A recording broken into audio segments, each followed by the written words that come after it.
A terrified young woman runs barefoot through the streets of Boston in the middle of the night, constantly looking behind her as if someone is hunting her. She reaches the house of an elderly woman named Mrs. Feldman, who secretly helps her escape. Soon afterward, the woman cuts her long brown hair, dyes it blonde, hides beneath a hood, and buys a one-way bus ticket out of the city. At the same time, Detective Kevin Tierney arrives at the bus station searching for her. He shows workers a picture of a brunette woman, but one employee remembers seeing someone who looks similar with short blonde hair. Kevin realizes she has changed her appearance and rushes toward the buses, but he checks the wrong one. The woman watches nervously from another bus as he searches for her. When Kevin finally realizes which bus she is on, he runs after it and pounds on the door, claiming to be a police officer, but the driver keeps going. For the first time, she has managed to put some real distance between herself and the man chasing her. After traveling through the night, the bus stops in the quiet coastal town of Southport, North Carolina. The peaceful harbor, fishing boats, wooden docks, and small shops are completely different from the dark streets she left behind. During the short stop, she walks into a local store owned by a widower named Alex and buys some coffee. When the driver calls everyone back, she looks at the bus and then at the peaceful town around her. Instead of continuing to run, she makes a sudden decision and lets the bus leave without her. With almost nothing to her name, she spends her first night beneath the pier, finds work at a waterfront restaurant the next morning, and later rents an old cabin hidden deep in the woods. The cabin is worn down and isolated, but that is exactly what she wants. Nobody knows her, nobody asks questions, and she finally feels like she has somewhere to hide. Meanwhile, Kevin studies security footage back in Boston and discovers that the woman he is chasing boarded a bus heading south. He does not know where she stopped, but he now knows which direction to search. The woman slowly starts building a new life and introduces herself as Katie. She returns to Alex's store for supplies and meets his young daughter Lexi, who immediately likes her. When Katie mentions that she wants to paint the floor of her cabin, Lexi suggests yellow because it feels happy and bright. Alex offers to help Katie get the supplies she needs, but Katie refuses to give him a phone number, showing how carefully she protects anything that could connect her to the past. She also meets a friendly woman named Jo who seems to live nearby. Jo is curious, warm, and surprisingly easy to talk to.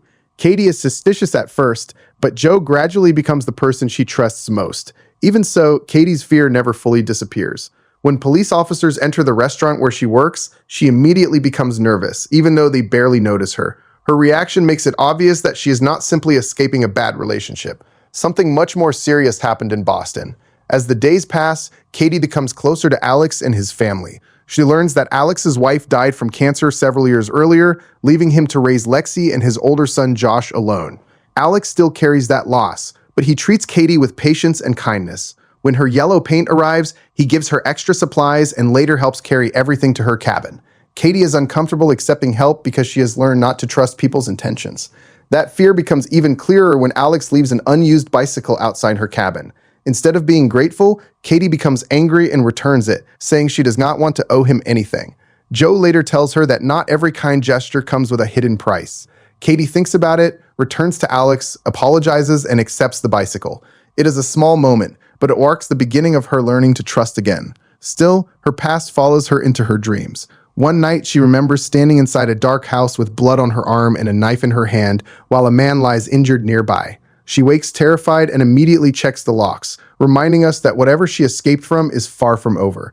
Katie becomes even more important to Alex's family when Josh accidentally falls into the water near the store.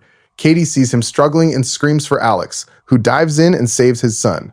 During the panic, Katie stays with Lexi and comforts her. From that moment, Alex begins seeing Katie as more than a mysterious newcomer, while Katie begins feeling something she has not allowed herself to feel in a long time. Lexi invites her to spend a day at the beach with the family, where they swim, laugh, build sandcastles, and take photographs. Alex opens up about losing his wife and explains how difficult grief has been for both children, especially Josh, who remembers his mother clearly. Katie tells Alex that Southport feels like a blank canvas, which perfectly describes what she is trying to create for herself. Their attraction grows stronger, and after another awkward but playful moment at Katie's cabin, Alex invites her canoeing. While paddling through the peaceful water, Alex admits that being with Katie is the first time since his wife's death that he has felt truly happy again. A sudden storm forces them to take shelter in an empty diner, where the evening becomes unexpectedly romantic. They dance between the tables and finally kiss. Later, Alex's police officer friend Bass gives them a ride home. Katie briefly freezes when she sees the uniform, but she realizes Bass is harmless and quietly holds Alex's hand in the back seat.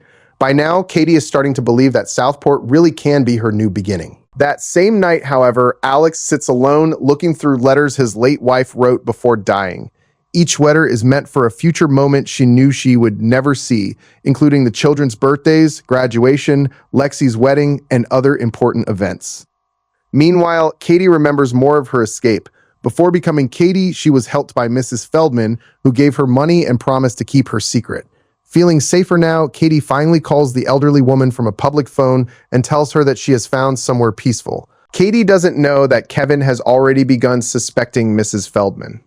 After searching through her mailbox, he finds one of her letters and compares the handwriting to a note connected to Katie, confirming that Mrs. Feldman had been in contact with her. He even creates a nationwide first-degree murder alert using Katie's old identity, Erin Tierney, making it appear that she is a dangerous fugitive. That false bulletin eventually reaches Southport. Katie knows nothing about it and continues falling in love with Alex. After one date, she finally invites him into her cabin, completely lowering her emotional guard for the first time. But the next morning, Alex visits the police station and sees Katie's face on the wanted notice. Shocked and frightened for his children, he confronts her and demands to know who she really is and who she supposedly killed. Katie tries to explain that she is running from a cruel man, but Alex feels betrayed and tells her she should leave before the police discover her. Almost immediately afterward, the truth is revealed in Boston. Kevin's commanding officer discovers that Kevin has been drinking on duty and abusing police resources. He takes away Kevin's gun and badge and reveals that Erin Tierney is not a random murder suspect at all. She is Kevin's wife. Katie's memories finally show what really happened. Kevin was an abusive, violent husband whose drinking made him unpredictable. During one terrifying night, he became suspicious and attacked Erin, grabbing her by the throat and throwing her around the house. Erin grabbed a kitchen knife only to defend herself and warned him to stay away, but Kevin attacked again. During the struggle, he was stabbed in the stomach. Even while injured, he continued beating and strangling her. With almost no air left, Erin used the knife again just enough to escape. Believing she might have killed him, she grabbed a few belongings and ran. She was never a murderer trying to escape justice. She was a terrified woman trying to survive her abusive husband. And because Kevin was a police officer, she believed he could use the law itself to find her. After Alex confronts her, Katie decides that leaving Southport is the only way to protect him and his children. Joe tries to convince her that she cannot spend her whole life running, but Katie packs anyway. Alex soon realizes that fear made him judge Katie too quickly. He races after her and catches her before she can leave town. Katie finally tells him everything. Kevin is her husband, he abused her, and he used his position as a detective to create the false murder alert. Alex tells her she no longer has to face him alone. He loves her, and Katie chooses to stay. But Kevin is already closing in. He breaks into Mrs. Feldman's house, discovers the phone number Katie called from, and traces it back to the restaurant in Southport. Then he drives south, drinking along the way, determined to bring his wife back. Kevin arrives during Southport's 4th of July celebration. Katie, Alex, Josh, and Lexi are enjoying the festival together, unaware that Kevin is watching them from the crowd. Seeing Erin smiling with another man and acting like part of a new family sends him into a jealous rage. Later, Alex and Josh leave to help with the fireworks while Katie stays with Lexi. Joe suddenly appears and warns Katie that the man she has been running from is there.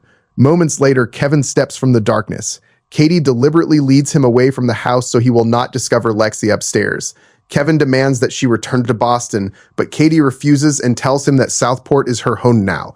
When she finally confronts him about the abuse, Kevin pulls a gun. Katie still refuses to go back. Furious, Kevin disappears into the darkness, but instead of leaving, he pours gasoline around Alex's wooden store while Lexi is still inside.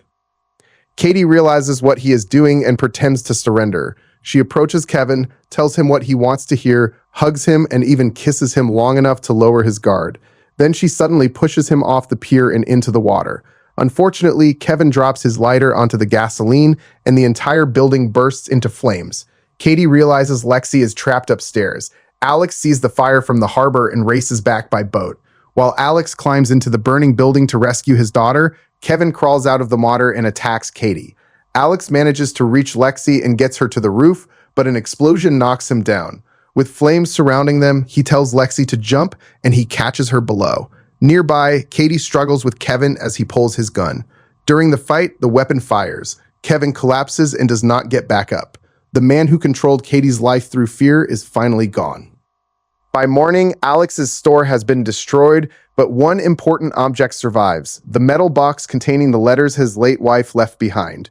Josh is devastated by the fire, and all the grief he has carried since losing his mother finally comes pouring out. He admits how badly he still misses her, and Alex holds his son as they cry together. Later, Katie meets Joe near her cabin.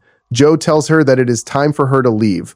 Katie does not understand exactly what she means, but she thanks Joe for helping her and listens as Joe tells her that she deserves happiness and belongs in Southport. Joe then walks away.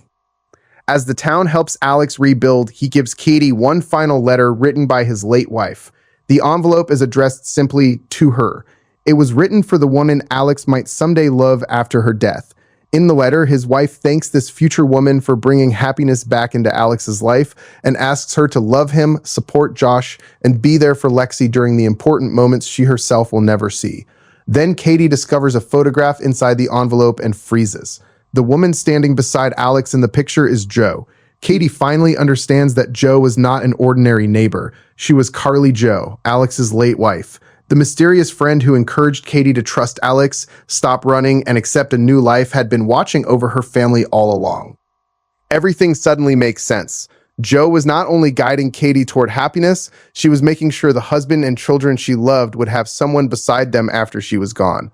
Katie looks toward Alex, Josh, and Lexi waiting near the water and finally understands what a true safe haven means. For most of her life, she believed safety meant hiding somewhere nobody could find her.